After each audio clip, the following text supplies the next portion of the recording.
A man died after developing sepsis when his fresh tattoo wound became infected from swimming in the sea.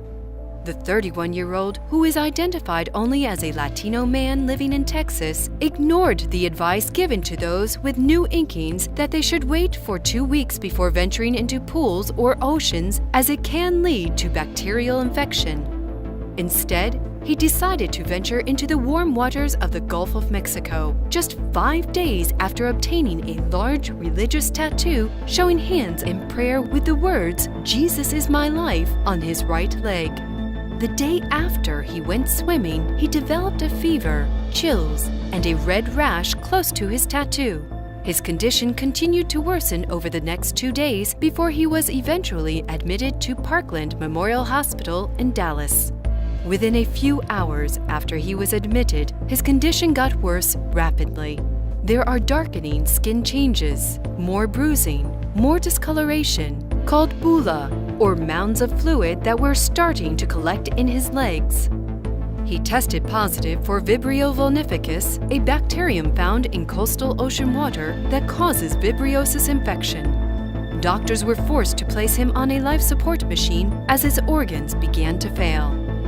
Vibrio vulnificus is an extremely virulent bacteria that can cause a severe infection.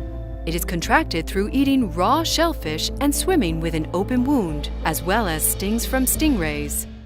This disease comes with many symptoms including vomiting, intense diarrhea, blistering dermatitis, and severe abdominal pain. To make matters worse, Vibrio vulnificus weakens the immune system, affecting both the liver and bloodstream and ultimately killing those who do not seek proper treatment. The man entered into septic shock, triggered when an infection sparks a violent immune response in which the body attacks its own organs. He was kept sedated for weeks before dying of septic shock, about 2 months after he was first admitted to the hospital.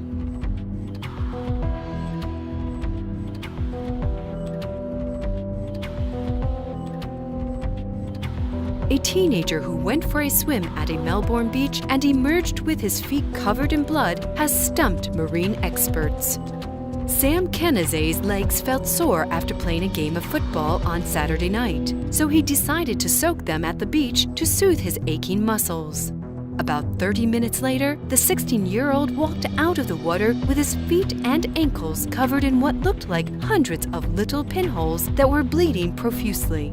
Upon returning home, his parents promptly took him to the hospital.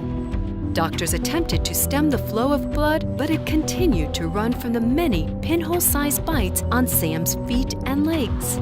Keneze's father, Jared Keneze, said hospital staff had no idea what kind of creature could have caused the injuries. Investigating on his own, he put on 2 wetsuits, returned to where his son had soaked his feet, and used some raw meat to lure the unknown pests into a pool net. He collected thousands of the mites, each about 2 millimeters long. Later, he uploaded a video to YouTube of what he believes is the culprit feasting on chunks of raw meat he provided. The mysterious creatures suck the blood out of the bits of meat and remain attached to the flesh of the meat. Marine biologists examined a sample and said they were a type of scavenging crustacean, technically known as the Lysianicidae amphipods. It's believed that the creatures may disperse an anticoagulant when they bite, which would explain why it was so hard to stop the bleeding.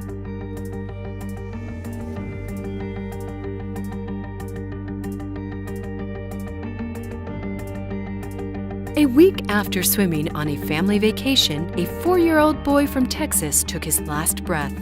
The suspected cause of death is dry drowning, a rare medical condition. Frankie Delgado was playing in knee-deep water during a Memorial Day weekend trip to Texas City Dike when a wave from a distant ship knocked him over and his head went under. A family friend picked him up and Frankie said he was okay. The next night, Frankie began to vomit and have diarrhea. His parents had taken him to the hospital and were told it was a stomach bug, so they decided to treat him at home. The problems continued that week. Frankie woke one night complaining of shoulder pain and went back to sleep, only to wake up in serious pain hours later. Frankie was rushed to the hospital, but after medical staff spent over an hour trying to resuscitate him, he was pronounced dead. They found water in his lungs and around his heart and told his parents that he died of dry drowning. Dry drowning happens when someone breathes water in. The water never reaches the lungs, but it causes the vocal cords to spasm and tighten, eventually shutting down the airway. When this happens, the body's response is to send fluid to the lungs to try to open up the vocal cords. But this can lead to excess fluid in the lungs, a condition called pulmonary edema. Another similar condition called secondary drowning happens when water gets into the lungs and then starts to build up over time. In this case, water dilutes or washes out of the lung surfactant, a slippery substance that needs to prevent lung sacs from sticking together and collapsing. Without the surfactant, the lung sacs start to stick together, and the body can't properly exchange carbon dioxide and oxygen. This causes the same shock response as dry drowning, the body sending fluid to the lungs, resulting in pulmonary edema. Symptoms of dry drowning usually happen immediately, while secondary drowning has a later onset, between 1 to 24 hours. Both cause the same symptoms, which include persistent coughing, shortness of breath, chest pain, lethargy, fever, and an unusual mood change. The vomiting that Frankie experienced could have been caused by either irritation from the water or a bacterial infection.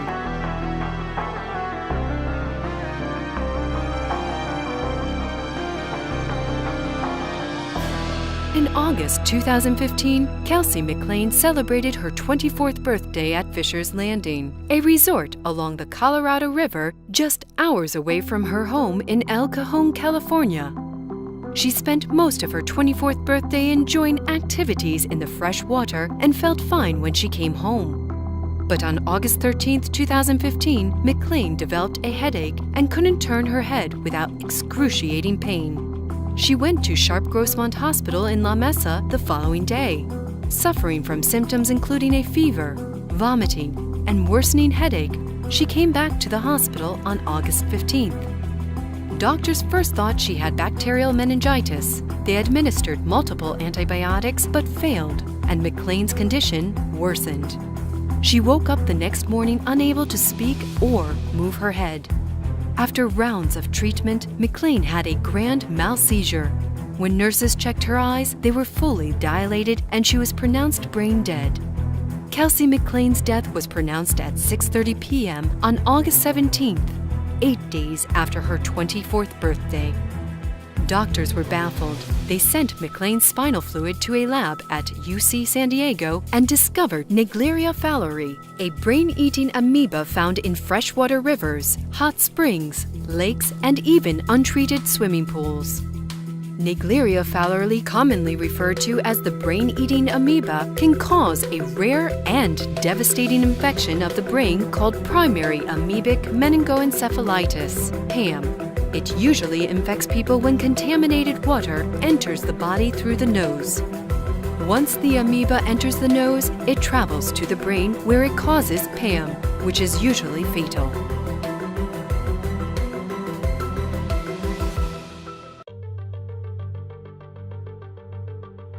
Scuba diving is one of the most popular recreational water sports in the world. Fantastic coral reefs, eerie shipwrecks, and incredible marine life are major attractions for many beachgoers. But it's important to remember the dangers of scuba diving, as some are potentially life-threatening.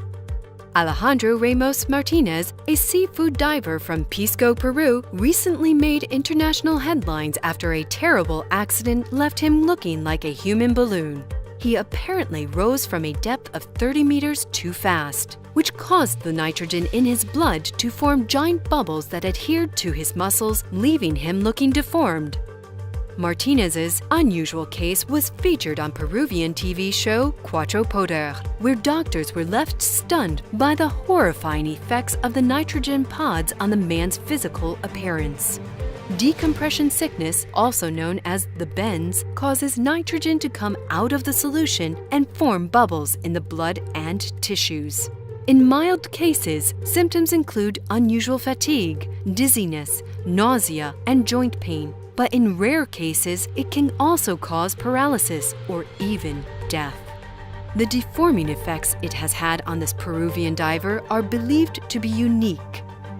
Alejandro Ramos Martinez suffered his diving accident 4 years ago, but doctors are still looking for ways to get the nitrogen bubbles out of his body. Because these gas sacs are apparently attached to the man's flesh, they cannot be removed surgically. So the best solution they've come up with so far has been administering oxygen in a pressurized chamber.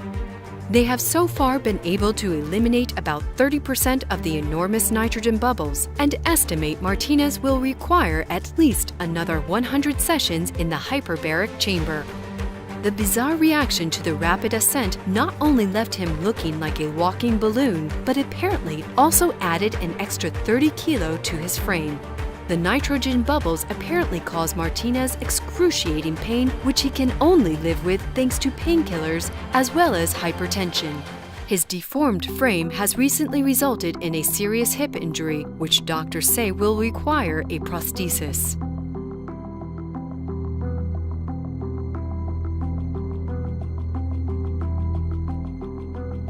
Digging a hole on the beach is something many of us will remember doing as a child, or even as an adult. But now, emergency services are warning beachgoers that these seemingly innocent pits could become potential death traps. In 2005, 3-year-old Abby Livingstone Nurse died after falling into a hole dug under the sand at the high tide mark at Upper Towns Beach in Hale, Cornwall. Lifeguards rushed to help the little girl who had become trapped in the 5-feet-deep pit after playing with her 5-year-old brother on the beach. Her stepfather managed to pull her brother free, but despite the combined efforts of lifeguards, Coast Guards, and firefighters, Abby could not be reached in time. She died of asphyxiation and her death was ruled an accident. In a similar case in 2014, Isabel Grace Franks, 9, was digging a large pit at an Oregon beach in Lincoln City, America, when it caved in and suffocated her to death. In 2017, 30-year-old Ashley O'Connor suffocated to death after falling into a large hole on the beach. She was taking a stroll on the beach at around 2 o'clock in the morning when she either fell or sat in a hole dug by another vacationer. The sand then collapsed, burying her alive. A few hours later, a beachgoer found her body submerged in the sand, with only a hand showing.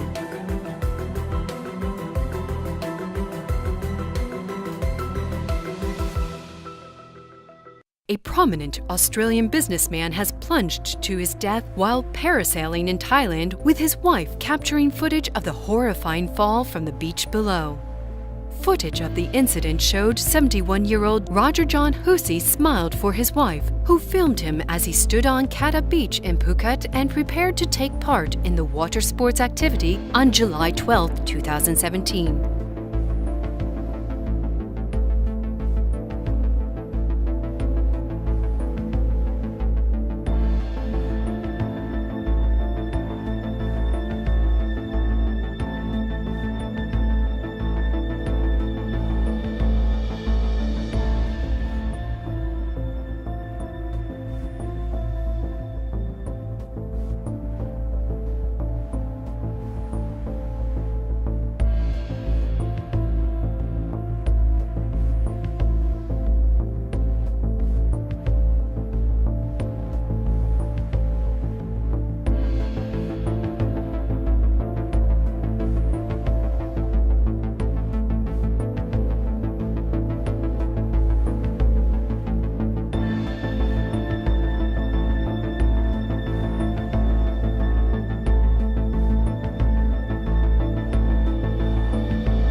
just moments after being lifted up into the air, he fell 40 meters into the shallows below as his wife and dozens of horrified beachgoers watched on.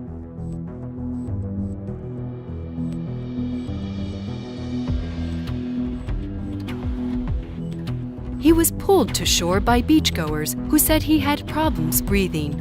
Emergency services rushed Roger Hussey to the nearby Patong Hospital but was pronounced dead a short time later. The Perth-based businessman and his Thai-born wife, Budzabong Thongsanka, were reportedly just 12 days into their dream holiday. According to local media, parasailing operator told police Roger Hussey accidentally pulled on a hook that unstrapped his harness after confusing the ropes on his parasail. Both staff members, Sailor Rungro Rakship, 38, and boat captain Montian Chendeng, 45, were both arrested and charged with recklessness leading to death.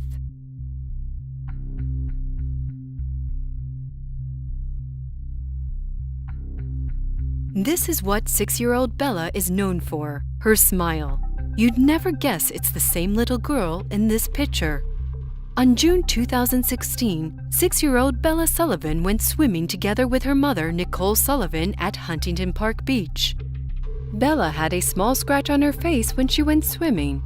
Later, she began to develop redness and swelling in her face that eventually progressed into a painful, itchy infection. As time went on, the condition only worsened, and by Tuesday, Bella was so swollen she could not even open her eyes.